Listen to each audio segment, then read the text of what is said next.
Muli mutya abali ku channel yaffe eyitibwa LF256 mugende maaso n'ogyegattako.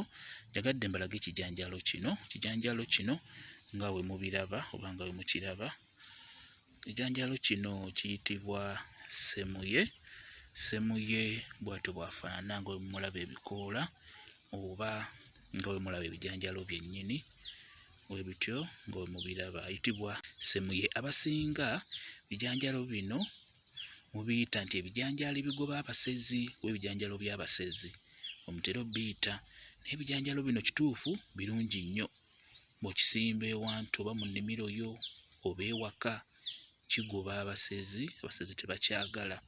Kigobera ddala abo abaleeta ebintu ewaka ebitali birungi.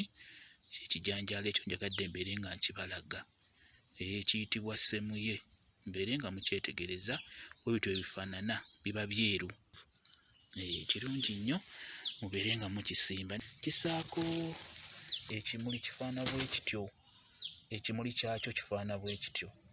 Ekisimbeko ewaka kigenda kukuyamba okugoba abasezi ewaka